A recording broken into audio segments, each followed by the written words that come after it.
So, today we're going to talk about the film All of Us Strangers and the queer themes and representation present in this film. This film was written and directed by Andrew High, who is a British filmmaker. He's also known for the film Weekend, which you might have heard of. And he adapted this film from a book called Strangers that follows a similar premise, but he did make it a modern story and also a queer story. So, the film synopsis, just to give you an idea of what the film is about, the film follows Adam. He's the main character, played by Andrew Scott.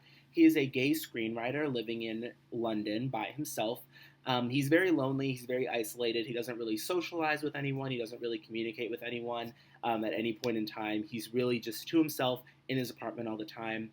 And kind of an interesting thing about where Adam exists and the world in which he exists is that he inhabits basically an empty apartment complex. It's presumed that really no one else is living here with him in this apartment building, besides another man, Harry, Paul Mescal, who Adam first notices one night during a fire alarm. That's when they first kind of see each other. Harry ends up going up to Adam's door one night, drunk, and introducing himself. And although Adam is initially hesitant to let Harry in both physically into his apartment, but also mentally and emotionally, and kind of go towards his attraction with Harry, they eventually do form a bond, and it progresses into a romantic relationship that they begin having with one another. While this is going on, Adam does want to cure his writer's block, and so he goes back to his childhood home to find inspiration. And he ends up, surprisingly, finding the ghosts of his parents who died when he was little, right before he was 12. He finds them in the same exact state that they were back when he knew them, right before their death. And so somehow he's able to communicate with them as an adult and talk to them and visit them and everything like that. And so he starts making frequent visits to talk to them and see them and just spend time with them. Obviously, he misses his parents, and so he's just cultivating that relationship back. But eventually, it is revealed towards the end of the film that he does need to let go of his parents in order to really move on and enjoy his life, and that it's not healthy to keep going back. And in the end, in a twist ending, it's kind of revealed that Harry died after their initial encounter. So when Adam initially turned Harry away, it is presumed that Harry drank himself to death that night. And so Adam finds Harry's physical body, but it was actually Harry's ghost that he was building a relationship with and that he was imagining this entire, like, weeks-long relationship with. And so the film ends with Adam comforting Harry's ghost, and we'll talk a little bit more about how Adam is able to process that and why he's able to have so much strength in regards to that situation. So there's really only four characters present in the film. There is Adam, who is the main character.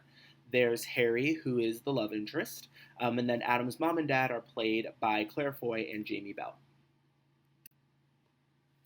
So the main theme that the film deals with is the idea of grief in relation to our main character, Adam. It's the main thing that he struggles with. He's really not over the death of his parents. This isn't really clear until later on in the film, but he really has a lot of unresolved childhood trauma because of his parents' death.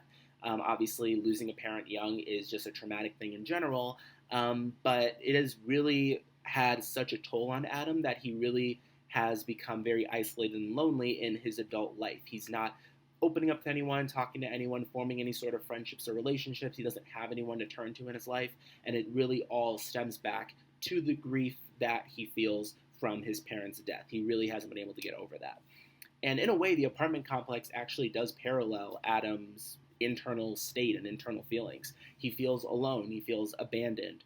He feels like there's no one around. And in an apartment complex where there's really maybe one other person and that's it, it's really an interesting visual parallel in terms of how he's lonely on the inside, but also on the outside because there's no one that he can, like, physically connect to. And then it's very clear, like I said, that Adam is still traumatized from his childhood and from losing his parents so young. There's actually a nightmare montage in the middle of the film where the film kind of turns into a horror movie for a little bit, and kind of shows these very nightmarish sequences of different things that Adam experienced as a child, but also how he can't really ground himself in reality. And he kind of starts to lose his mind because of how much time he's spending with his parents and kind of revisiting this trauma that he has. And it ends up manifesting in these really terrifying nightmares, and he's really losing his mind. And that is why he eventually needs to stop seeing his parents, because it's not healthy for him. And even though it is enjoyable for some time, it starts to take a toll on him. And this is a great way to kind of show how queer people can often feel lonely if they're not connected to others in their everyday life. It's very easy to feel isolated if you don't have support and if you don't have people around you to kind of give you guidance and to give you comfort. And that's kind of what Adam suffers from. And then Harry's death at the end of the film, we'll circle back to this later, but Harry's death at the end of the film also reiterates this idea that queer people can feel very alone if they're not able to connect with others because they feel like there's just this barrier between them and other people.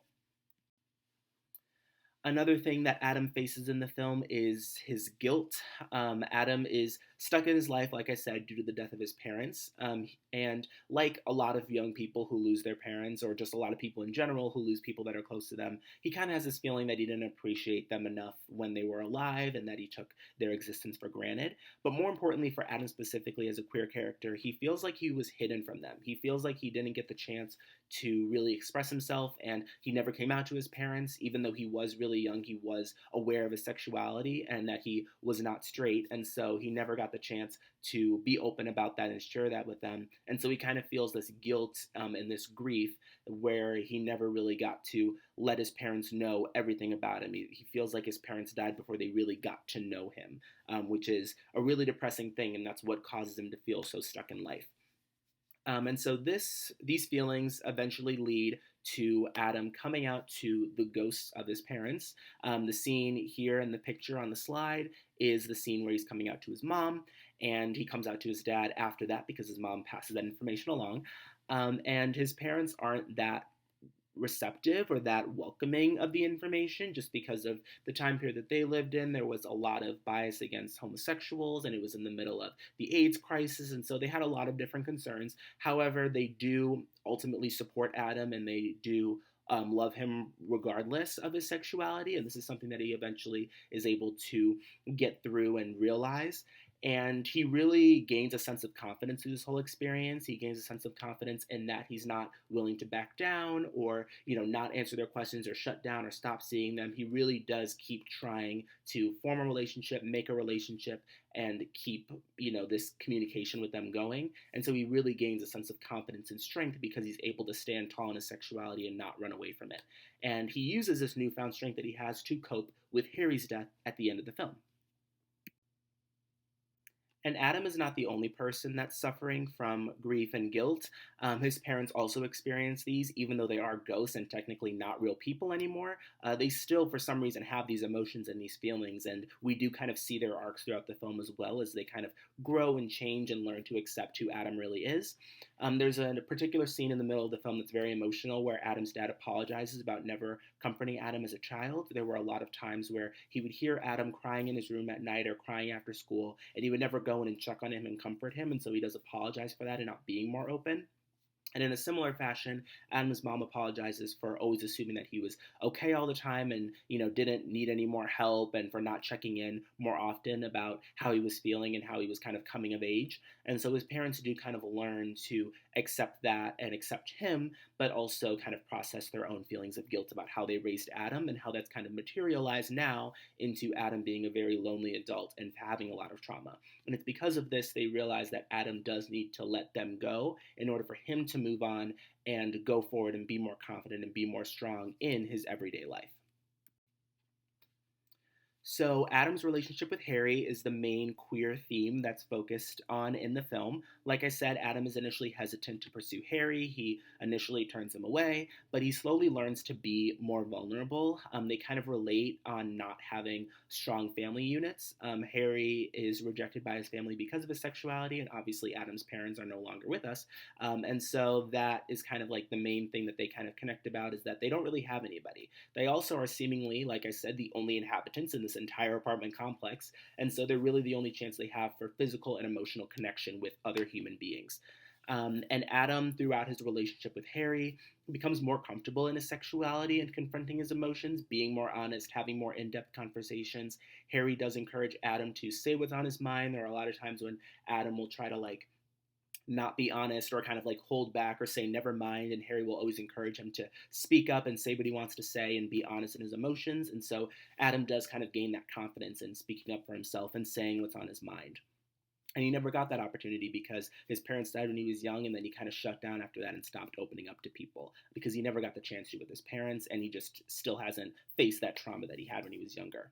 And so that ending scene where we do find out that Harry is dead and that Adam has formed this relationship with a ghost of him, it shows his growth, and it has changed perspective on losing loved ones because he values the connection that he's made with Harry, even if it is just a ghost, and he is going to continue to comfort him and love him and kind of have this bond with him, even if it's not his physical being.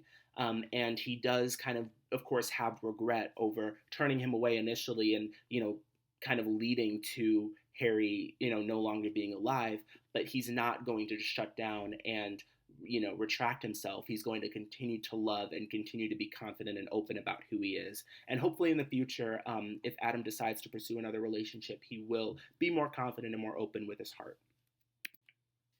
So this film received numerous accolades. Andrew Hai, who is also notable for writing and directing the film Weekend, received many awards and nominations for his direction and writing in the film. And all four main actors were nominated at the British Independent Film Awards, and Paul Mescal won for Best Supporting Performance. And the film was also nominated for a number of BAFTA awards and also a GLAAD Media Award for its queer representation. So just to kind of wrap up, this film is very unique in that it is a lot different than the genre you see with a lot of other queer films. It has a lot of fantasy elements, a lot of mystery elements. You kind of don't know at certain points kind of what's real and what's not, but it does do a great job at showcasing the intersectionality between grief and guilt and how that can be a barrier to your own liberation in your everyday life. It shows how childhood trauma can affect people for their whole lives and never really go away if they don't face it. And it shows how difficult yet freeing coming out can be for people. How, you might not always have the circumstances to come out, but if you're able to and if you're able to move on, it can be a really great thing to kind of free yourself up and, really have a great life going forward. And so this is a really great queer film with amazing queer representation. So I would definitely recommend that everyone check it out.